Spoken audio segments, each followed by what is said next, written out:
is Fall Start, a college football podcast for everyone and everyone else. I'm John Buhler, staff writer at fansided.com.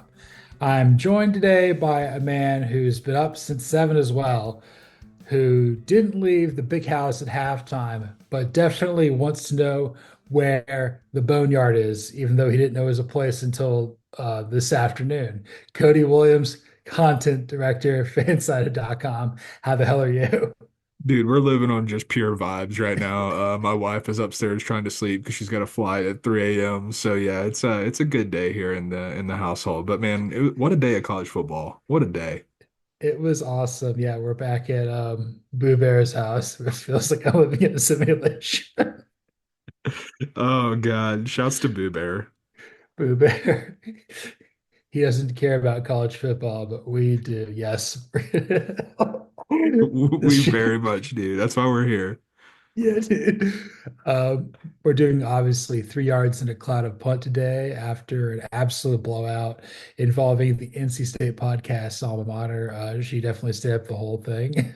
Oh yeah, Not. for sure. No, didn't watch a minute of it, brother. She could not care less. I think the only NC State athlete she actually cares about is DJ Burns, and he's no longer an NC State athlete. So.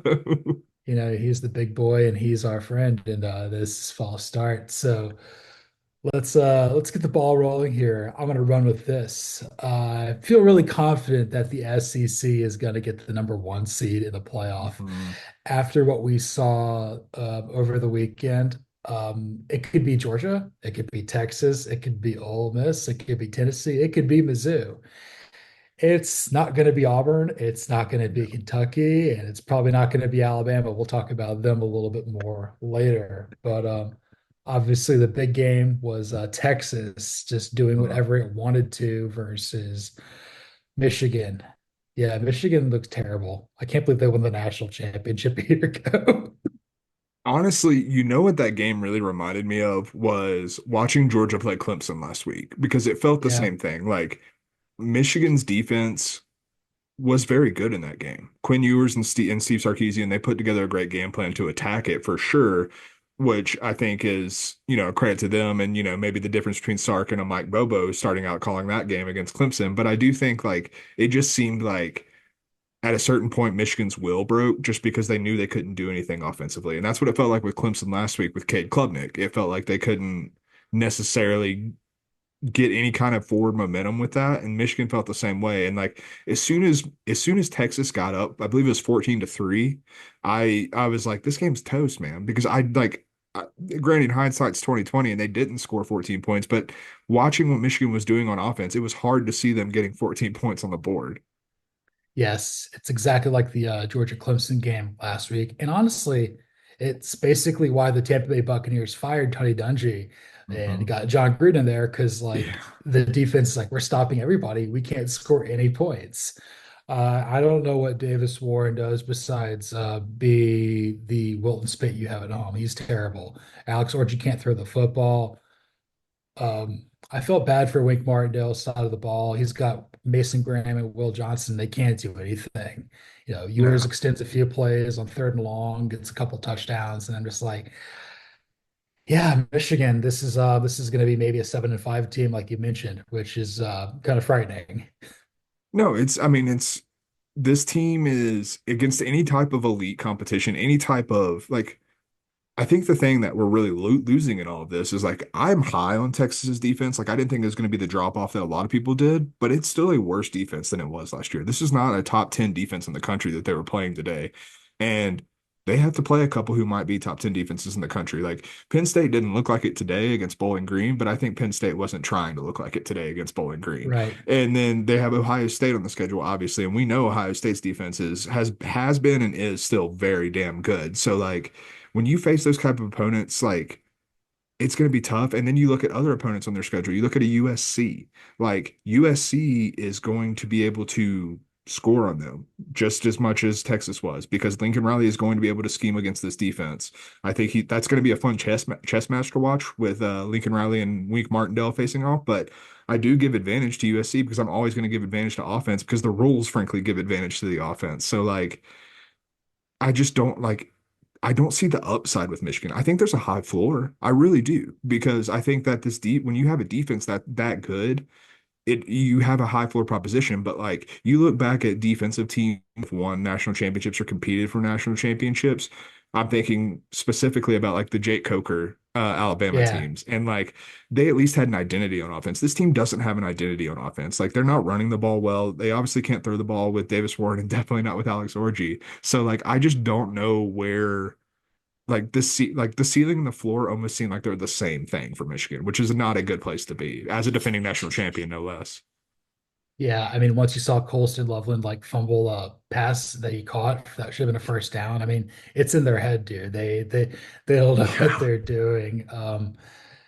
It's like Michigan's kind of like honestly, it's closer to Rutgers than they want to admit. This is kind of what Rutgers is when Mhm. Rutgers is good, and it's a little tough there. But obviously Texas looked really good. I think my big takeaway from them is like I mean, it may have been more about like Michigan completely unraveling at times but I will say that Quinn Ewers looked like an NFL starting quarterback. He Mhm. wasn't perfect. He moved around a lot. He had some throws that were kind of off target, but he knew he was going up against a really good front seven and all around a good defense. I thought that he showed that, yeah, I'm certainly going to be a top 10, top five pick, maybe top two pick right now. He certainly looked the part there. And Texas, they've got running backs for days. And You yeah, really do, man. imagine if they still had CJ Baxter, it'd be crazy. Dude, right? It's crazy. And like, I'm probably the world's number one Quinn Ewers supporter here, but this was, I think, the at least one of the best games that I've ever seen him play.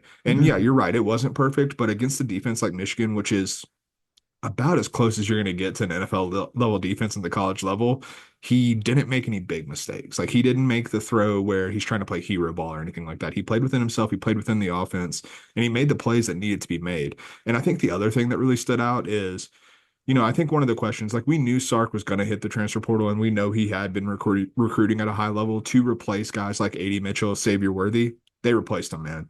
Like Ryan Wingo is a stud as a freshman. You've got Isaiah Bond out here, who I mean, like I think they said it on the broadcast, but I mean that's the guy who won the freaking Iron Bowl last year. Now, Yeah. questionable if he actually caught the ball, but sorry, that was the Georgia game. Forgive me. Yeah.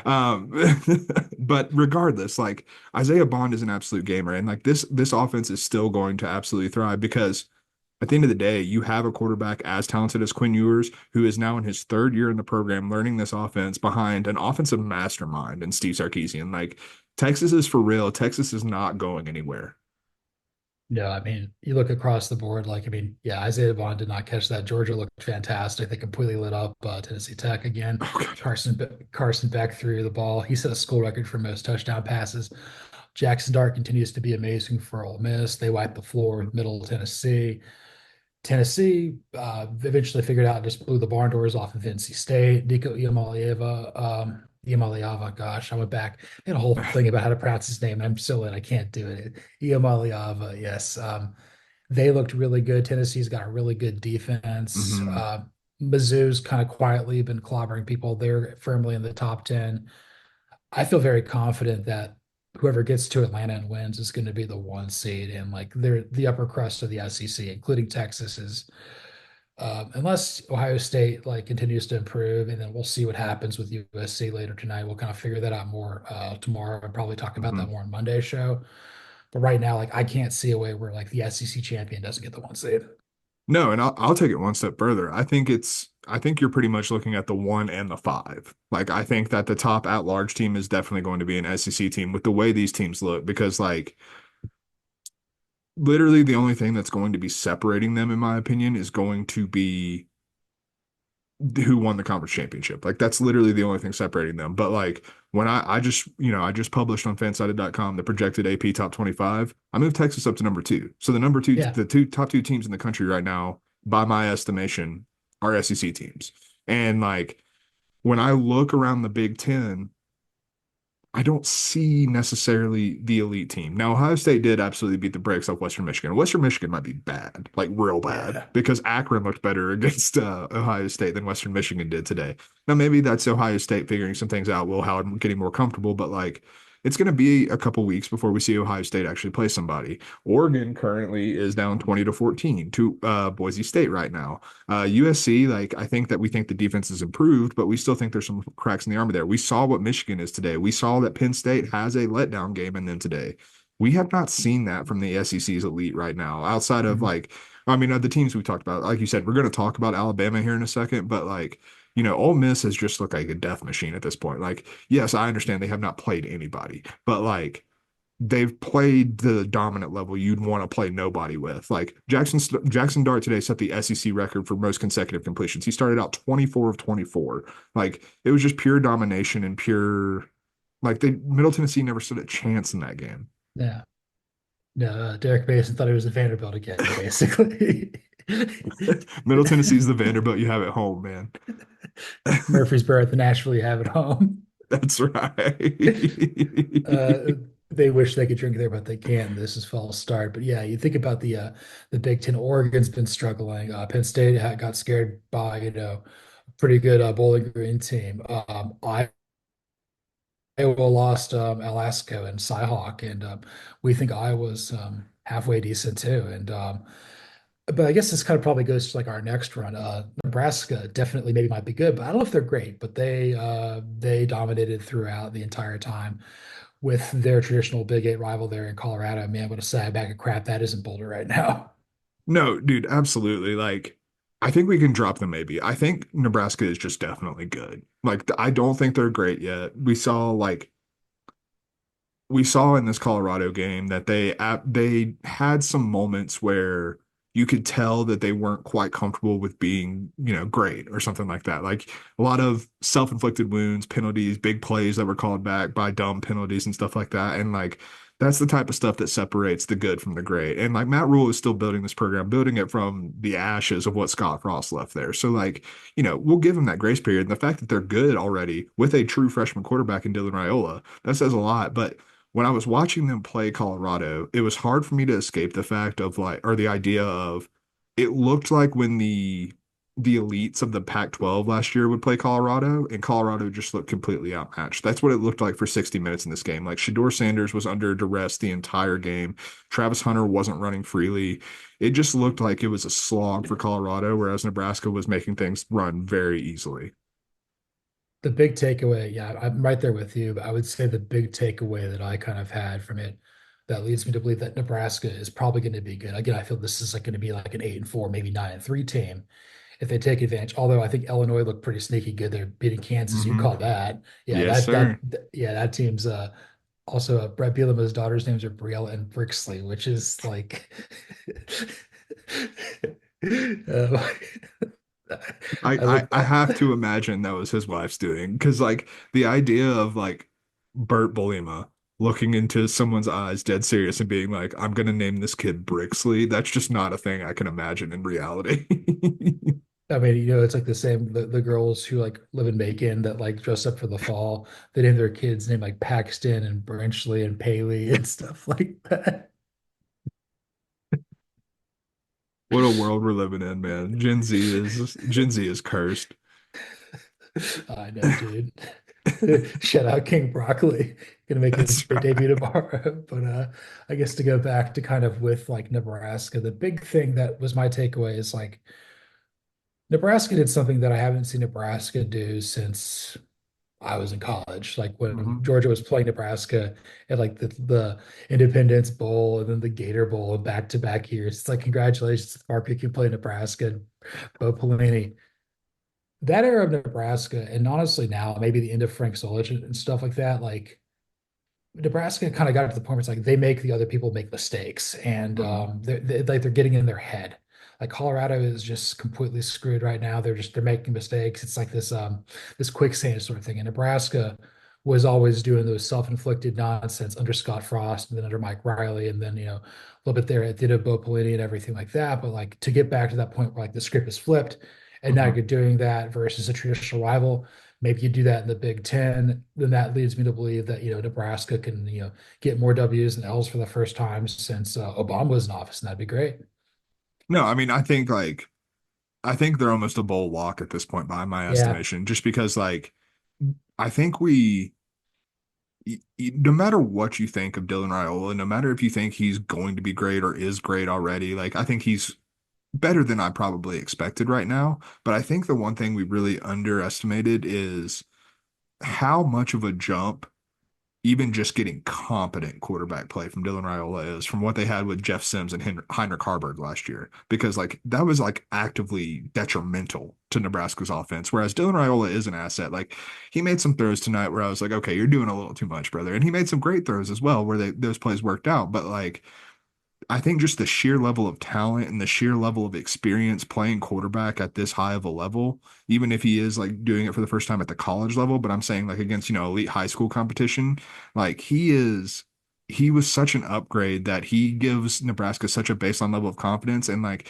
you look at Nebraska last year, those self-inflicted wounds that they had that ended up, keeping them from a bowl game, they weren't on the defensive side of the ball. The defense has been good for 2 years now. Like, quite frankly, it's been the offense, and you just need some baseline level of competency. They absolutely have it now. So, like, when you have that and this defense to go along with it, this is a team that, like, I'm going to be like, I'm not looking at their schedule right now. I haven't looked at it yet. It's been a long day. It's been a busy day, Yeah. but like Nebraska is going to upset someone this year. It's going to happen. There's going to be a ranked team that either they visit or that comes to Lincoln, and they're going to knock them off because they have such a strong defense and they have the baseline competency that they're just going to catch a team slipping on a day where they may have an off day or where Nebraska just has a good game plan to punch them in the mouth. And it's going to happen. And so like 8 or 9 wins is not out of the question. Like they're not a playoff contender. They're not going, even if they did sneak into the playoff, they're not going to win a playoff game. They're not on that level yet. But like this is a team that can compete now, and that's not something we've said about the Huskers in quite a bit. They're gonna send Kirk Ferentz off into retirement on Black Friday in Cornucopia, dude. Oh That's my happening. God, it's gonna be beautiful. I guess I kind of got two thoughts about this before we probably go on to the saddest bag of crap from week two. Although Dylan Raiola playing at a bunch of different high schools, including Buford, because who was that honestly for? Shout out your former high school teammate KJ Bolden looks fantastic for Georgia, by the way. That's right. Um, he made the absolute right decision to go to Nebraska. It's his family's alma mater. Yes, he could have probably been like the starter at Georgia next year. I think he's showing that he's better than Gunnar Stockton is right now. It's certainly better than Brock Vandagriff. Oh my God, what a terrible quarterback he is. Yeah, that might have good call by Kirby being like, "Hey, Brock, you're the one that's getting the hell out of here." Because wow, wow. Because Yeah. you were mentioning at the top of the show, SEC teams that you're pretty sure aren't going to be the national champion or the number one seed in the playoff. I think South Carolina. I'm ready to say definitively they're not, but they put a hurting on Kentucky today. So shouts to They the Cogs. shout out to them getting game day next week, and shout out to Shea Beamer talking for 3 minutes within the game. That dude loves to talk. Dude loves the sound of his own voice. There's no question about it. God, he is Matt Sharp 1000%. It's very, very true. No wonder Rivers told you to kick rocks, bro. Dude, absolutely. But no, you're like, yeah, shouts to South Carolina for getting game day. I don't know. I didn't realize it until today, I don't think. The week three slate is kind of booty cheeks, man. Next week's gonna be a weird week for the show, but I can't wait to get a little off the rails with it. Yeah, we're gonna be doing this probably after Georgia, Kentucky, because like I'll be watching it and the other primetime games aren't like compelling. So like that's what it's gonna There's not a be. compelling game on the schedule, dude. There's Oregon State, which like in theory is compelling, but like not really because Oregon State's trash. So like there's nothing compelling happening here. And I forgot my other point about Nebraska. It's late. I'll probably bring it up later, but we're gonna pass on Notre Dame. Yeah, yeah, I'm we an are. idiot. I'm an idiot. I think we're all idiots. This team's not a playoff threat because it's not making the playoff. Riley Leonard is not going to be a first round pick. I don't even think he's going to get drafted. And Marcus Freeman, my God, that guy is the Mike Tomlin of the NFL. Shout out my team is playing Mike Tomlin tomorrow, but Marcus Freeman will find a way to lose a game he shouldn't when he's up by favored by like 24 points. It's unbelievable. Northern Illinois, Thomas Haddock, I think Hammock is that Thomas Had it Hammock. or Hanny. I can't remember off the top of my Hammock. head. Thomas Hammock. I'm going to get this right. NIU head coach. Thomas Hammock. Yes, he played Hammock. there. Okay. Yes, legend. Yeah, I mean, Almost. shouts to him, dude. He got me a little emotional after the game. Like when they were interviewing him after this upset, like he was He was in tears. He was so happy. I was a Northern Illinois, or at least his like first win over a top 10 ranked program on the road. So like, huge win for the Northern Illinois program. Big day for the MAC in general. Like the MAC had a lot of teams on the ropes. Like I was talking about Penn State struggling earlier. That was against Bowling Green. So like, big day for the MAC. We love to see it. But honestly, I'm of all the things you said, I can agree with. But I think the one thing I'm going to push back on is this game to me was not on Marcus Freeman because the defense played well. The defense only allowed 16 points. Mike Denbrock, what are you doing, brother? Because the thing about Riley Leonard, I like Riley Leonard as a player. I was, a little more open to the idea of him potentially being a first round quarterback, perhaps than you. But the thing about Riley Leonard that makes him special is his legs. The things that makes Riley Leonard special is the fact that he's a dual threat quarterback who can throw it because he opens up the field with his legs. They weren't running Riley Leonard. They weren't using their run game at all. They were asking Riley Leonard to basically drop back and be like a Lincoln Riley type quarterback or something like that. You don't have the athletes at Notre Dame to do that. Even if they are improved, you don't have the guys to do that. And more importantly, Riley Leonard is not the guy to do that with. So like you just set your quarterback up for failure and you got caught doing it. And like I understand Marcus Freeman should have some authority over Jim Brock to say, what the hell are you doing in this matter? And so maybe a little bit on Marcus Freeman, but that game plan from Jim Brock is what really stood out to me. I was just like, this doesn't make any sense as to what you're trying to do here. And you paid the price for it. And like now, like, we talked after last week beating Texas A&M was a huge moment for their schedule because their schedule sat up so advantageously.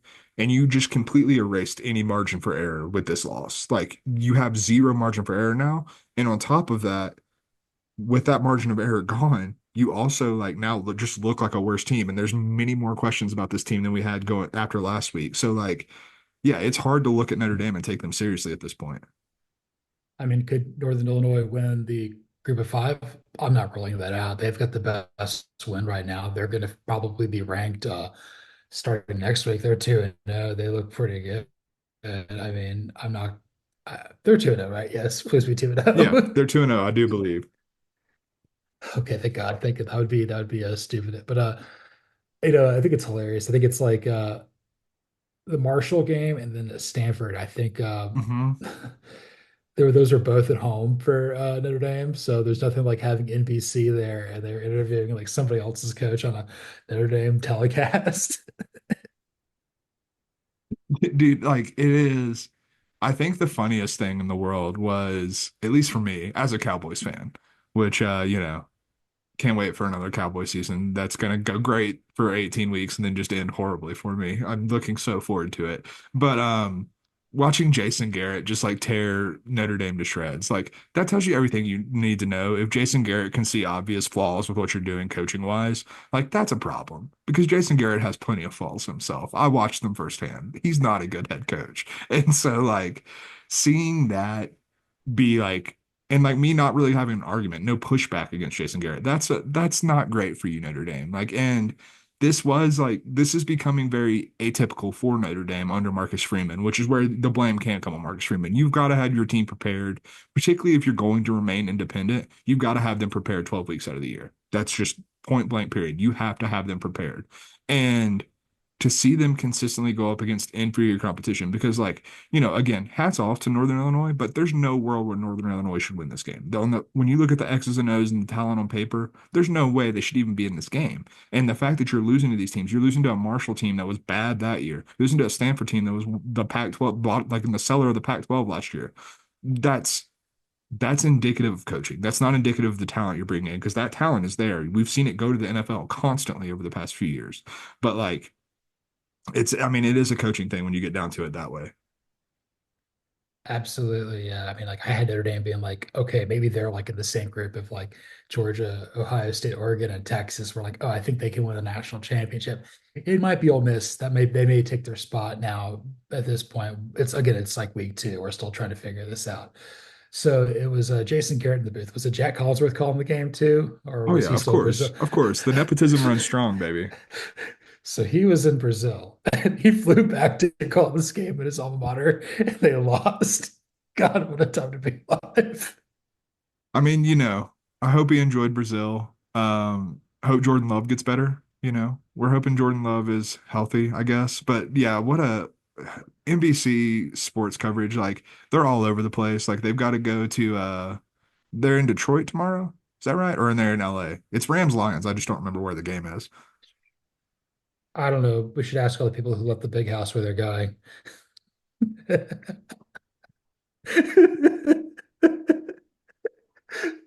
Oh my God. Uh, that's the hardest you've laughed at this show to date. I mean, that was great, dude. That was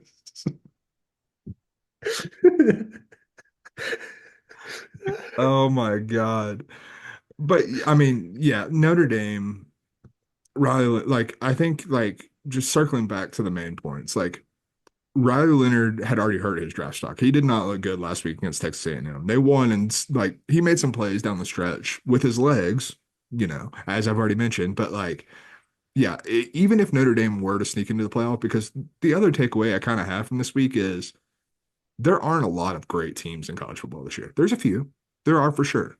But if we're filling out a 12-team playoff field, there's going to be some like teams that are above average, above good, like very good, but not great that make it into this field. And maybe Notre Dame can fill in that niche. Maybe they can right the ship from this point. 11-1 Notre Dame with wins that would come along with that, they're going to make the playoffs. So like I'm not writing Notre Dame off as a playoff team, but after what I saw today, I am writing them off as we talked a few weeks ago about, can Notre Dame win a playoff game? Maybe it was last week. I don't know. Time's a flat Yeah, circle. I'm so out of my like it's a long day. yeah, But dude. I like they're not winning a playoff game. There's no way like I can trust this coaching a quarterback who is clearly limited in what he is capable of doing, even if I do think he is a unique and very good, talented player. I just think that when you get to the playoff, it's a different level. It's I mean, going circling back again, it's what we saw with Michigan and Texas today. There are levels to this stuff, and Notre Dame is not on the right level to do that. Yeah, they'd lose a playoff game at home. Like they'd lose the 7-10 to Mizzou. Like that's feels Yeah. like pretty likely here. You brought up a great point there. So, you got that huge win over A&M. You're thinking like, oh, we can go 12-0. By losing to Northern Illinois, it's like it drops you down to 10-2. Like that loss counts double. So Hmm. basically you have no margin of error. You can't lose because you need to go to 11-1 and hope that NIU, goes like 9-3 or better in MAC play to get there. But I was thinking about this with Riley Leonard. Like, I hated his body language during the Hmm. A&M game. It's not like Kyler Murray pouting, but it just kind of looked like I'm not taking any accountability. It just kind of just looked like a nag on the sidelines. I'm like, do I really want that quarterbacking my team in New York? Like, do I Yeah. just want to draft that? I don't think so. Maybe I No. don't know if he's got any more eligibility, but I guess you bring up another good point there. Like, there's going to be teams who make the playoff maybe that aren't that good, including these two teams, which I think we got a punt on. We really have no idea what Alabama or Utah are about. We think Mm-mm. they're good, but at this point, it's like Alabama struggled with USF for the bulk of the game. Then they blew the barn doors off, at Tuscaloosa in the fourth quarter. Utah looked awesome versus Baylor. Then Cam Rising got hurt, and then they completely fell apart. Hellacious ass to bring back another Yes. phrase. Like they were up, I think, like 23-3 and or 23 to Mhm. 5 or 23 to 6 or something like that. And then Cam Rising got hurt and they didn't score another point the rest of the game.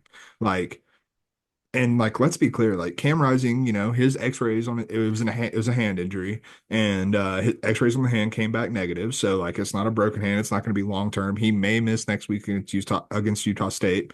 Not particularly worried about that for Utah because Utah State's not very good. So like, that's not a game I'm worried about if they don't have Cam Rising for it. But like, after the 20 years of college football that we've seen Cam Rising play at this point, he's a little fragile. Like we've seen him get hurt quite often in his career.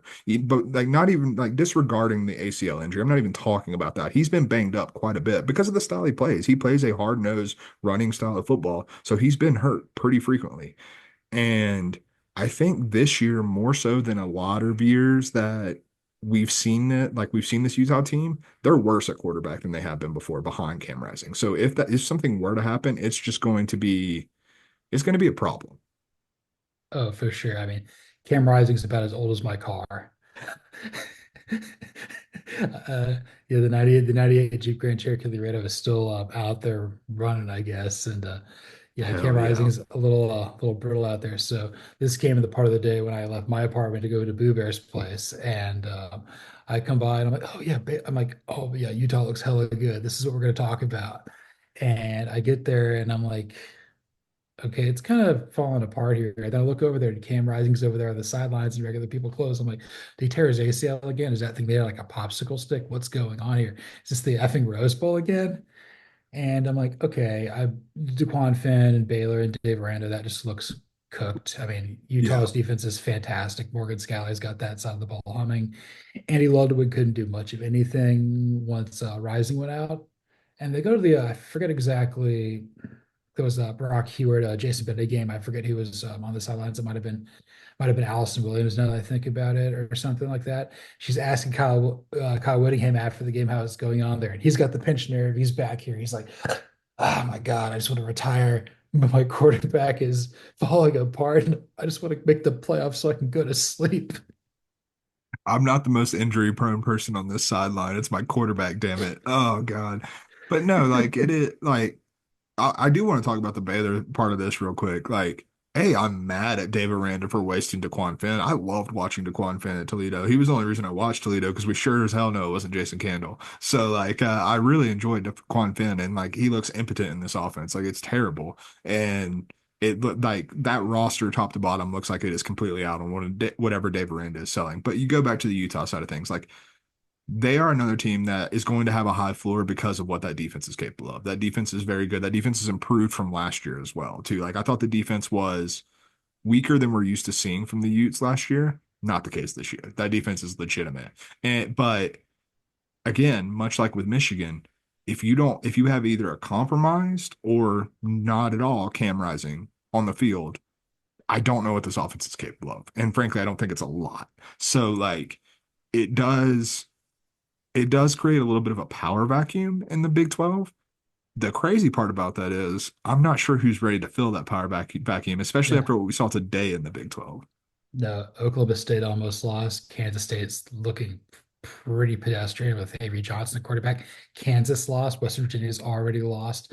Arizona's they may pull away with it, but they're not playing particularly great right now. Uh, They can't play defense, Arizona. So no, I'm trying to think who would it honestly be. Iowa State with Rocco, probably. honestly, it may be because like, in the Cyhawk game, El Asico, one of our personal faves, like that was an impressive game from Rocco Beck, an impressive game from the Iowa State defense, which is a weird thing to say when you're playing the Iowa offense, but the Iowa offense has looked good. They looked good for 6 quarters, and then the Iowa State defense turned up the heat, and Cade McNamara looked like the Iowa offense of old. So like really impressive effort from Iowa State. I think we kind of pegged them as like a definitely maybe team, like a dark horse team in the Big 12. They look like they could be emerging as the favorites if things go right. Like Utah is still clearly the favorite for right now, but again, I think today showed us just how fragile that is for Utah. Whereas I don't think it's quite as fragile for some of these other teams. Yeah, I mean, we know Iowa State's got a very high floor, but if Rocco Beck can raise that ceiling again with the fragility we see there with Utah, with Black Smoke Cam Rising, just shooting ambitions out into the sky. uh, yeah, I guess I had like a thought about Baylor, and we could probably talk about Alabama to finish the show up today. Yeah, Why is DeQuan Finn not playing at Michigan? dude. Why didn't Michigan pursue Dante Moore, Jordan McLeod, or DeQuan Finn? I don't understand this at all. It doesn't make any So effing sense. I someone was bringing up a quote today because I was looking for Sharon Moore press conference quotes for a post that we got up on fansided.com. And some people were bringing up a quote from after or before spring practice, excuse me. And Sharon Moore basically said he was confident in his quarterback room. So whether that was, I mean, there's two answers to that. One, he was lying, which we've Yeah. seen a lot of head coaches do. Fair So, enough. And like with the sanctions probably coming from Michigan, maybe that was a hindrance in the transfer portal, and so he had to lie. Like you kind of forced your hand is a little forced there. Maybe that's the case. The other case is even worse for Michigan, which is the case that Sharon Moore just doesn't know what the hell he's doing because I think that's entirely possible at this point because you look at Jim Harbaugh, and yes, Jim Harbaugh, by the end of his Michigan tenure, was a CEO type. Like he wasn't, an X's and O's guy. But the one thing I did always trust Jim Harbaugh to do was to develop and coach quarterbacks. And if that's just not a part of what Sharon Moore has ever had to do, that's a problem. That's a big problem for Michigan moving forward because when we've seen Michigan elevate, it's been because they've had a quarterback who could elevate. Now, they didn't have to ask JJ McCarthy to do a whole bunch, but when they did ask him to do stuff, he was more than capable. And like that's kind of the difference of what I'm seeing right now with Michigan is like there's a chance that Sharon Moore just might be a little over his skis in this position. Yeah, I was sitting there looking this up. I always get confused what his alma mater is. So he played JUCO and then eventually he went to Oklahoma and he played guard. So he Mhm. played for like Bob Stoops. So again, it's kind of like, okay, is he like the Andy Reid, the Jim Chaney type of, okay, I see the whole field. I can call plays and do a pretty good job doing that. Maybe not. Maybe he just likes to run the football. Maybe he's just Arthur Smith. Oh God. Oh God. Why would you put that evil on Ann Arbor? I don't know, man. It's Lions football season right now, man. And go Tigers, I suppose. Or maybe the Red Wings will be better than this. That's it's a low bar at this point. I know, man. It's a low bar, and I the Alabama did clear the low bar by beating USF. Again, this is the ultimate pun here. I really have no idea what Kalen DeBoer is doing here. I think we think Alex Galesh is a good head coach. Mhm. He's got a talent disadvantage there at South Florida. We think that like if he gets a bigger job, he'll be really good. But to hang in Alabama these last 2 years, they got to play one more time in 26 because like it's a 2-1. So yeah, good job, Greg Brennan, for doing that, bud. Yeah, I mean, so I had two thoughts coming away with Alabama. One of them positive, one of them not so positive. The one positive, I'll start, I'll keep the vibes at least semi high. For I would say the first three quarters of this game, it very much seemed as if Alabama was trying stuff, not necessarily throwing the we need to win game plan at USF. It seemed like, okay, we're gonna, let Jalen Milrow throw the ball a little bit. We're gonna let Jalen Milrow not you like we're gonna basically ask him to not use his legs quite as often as we would in like a big game, a big moment. Late in that game, they just pounded the rock and ran all over, and that's how they pulled away. So, like, I do think there is kind of some of that at play. The thing that did worry me is if I had some concerns about the turnover on this Alabama defense. I've, voiced them pretty heavily throughout this. One of my big concerns was the youth of the secondary. Now, USF didn't take advantage of that because Byron Brown, for as talented as he is still not developed as a passer. He's a fantastic dual threat player, but he's still not developed as a passer. I did not have those concerns about the front seven with the linebackers and the defensive line. And USF ran the ball all over them for three quarters. And part of that is definitely Alex Galesh. Like we think very highly of him as an offensive mind. But part of that is Alabama just not being able to stop it. And if you're not able to stop it against USF's offensive line, against USF skill position players, and I understand Byron Brown is he's kind of an X factor in that, but even still, that's a worry. That's a big problem because when you go up against a Georgia in it's 3 weeks, I think, if I'm not mistaken. Um, 2 or 3 weeks. So it's yeah, I think Yeah. Georgia. It's like week four maybe. Yeah, it might be that. Okay. Yeah. No, so it's week 5 because what it is Alabama plays Wisconsin at Camp Randall next week, which is going to Mhm. be an interesting game. What have I, in terms of games next week in a light slate, interested to see what happens there. Then Alabama has a bye, then they play Georgia, so it's week 5.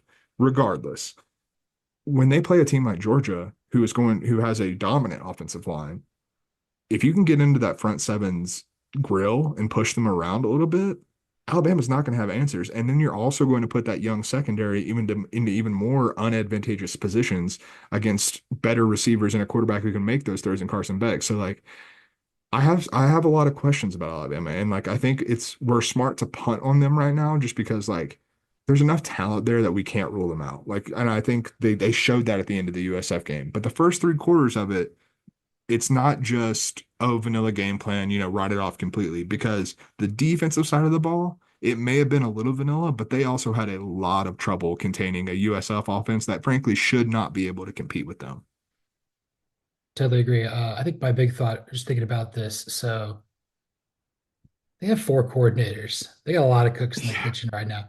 With Ryan Grubb just going back to Seattle to be on Mike McDonald's staff there with the Seahawks, that put Kalen DeBoer in a tough spot. It's like, okay, my guy, my play caller's gone. So he gets Nick Sheridan, who did not do a good job calling plays in Indiana. And he's more of a tight ends coach. And then Jamarcus Shepard's kind of more the receivers coach and kind of like recruiter and everything. Well, now they're both co, and neither of them are quarterback whisperers. So they're trying to figure that out. We saw last week with Alabama really doing a great job there with Maurice Linguist and Kane Womack, former like G5 head coaches. But again, it's like who do you look to like fix it when there's a problem? It's going to take a longer time to get going. You look at Georgia, for example. If the defense isn't figured out, Kirby just tells Glenn Schumann to figure it out. The Mhm. offense isn't working, he just tells Mike Bobo to figure it out. Just having like a quicker to be able to you can fail faster and fix your problem much quicker when you have too many moving pieces there and too much it just I feel like it can create some sort of a communication breakdown. And but I will say there one thing that I really liked about Alabama was like they just leaned on Justice Haynes and Mhm. Jalen Miller to run the ball late, and they broke USF's will. And that'll work against pretty much everybody, but they play. But like if you're playing somebody like Mizzou or better, I don't know. Yeah, no, 100%. Like when you get to the top third probably of the SEC, like that's when the questions are really there for me. I think that their talent is going to win out in most of their games. But when you get to the upper echelon, when you talk about playoff contender, when you talk about winning the games that you need to get into the 12-team playoff, that's where I still have some questions. Again, and we're not ready to write them off. Like this isn't a, dogging Alabama segment. Like we're just we have some questions. And I think Wisconsin next week and a tough place to play like Camp Randall is a good place to answer some of those questions. Absolutely. And we still have more questions than we have answers here in the early part of the college football season.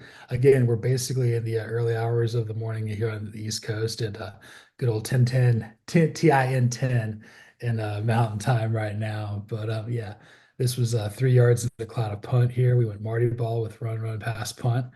So yeah, we're going to be doing episode 107 on Monday. It's going to be Bueller birthday week. Yeah, I'm going to be old enough to run for president on Wednesday on shout out 9/11 day. So Got on my Monday, vote.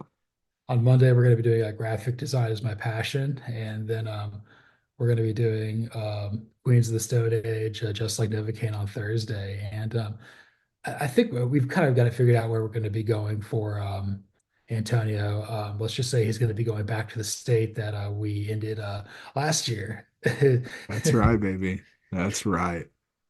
He's gonna watch the goodies, see where Sloth is, man. Sloth love Antonio. Uh, yeah, let's just not do the truffle shuffle right now. If I do, I'd probably fall on the floor and break my laptop. But you can follow me on Twitter at Bueller118. You can follow Cody Williams at the Sizzle20. You can follow the show at CFB False Start. Like, rate, listen, subscribe, review on Apple, Spotify, YouTube, anywhere there's podcasts. Oh my God, I can't believe we did it, dude. What a day. Yeah, to the subscribers, to the listeners, don't leave us like a Michigan fan at halftime. We love you all.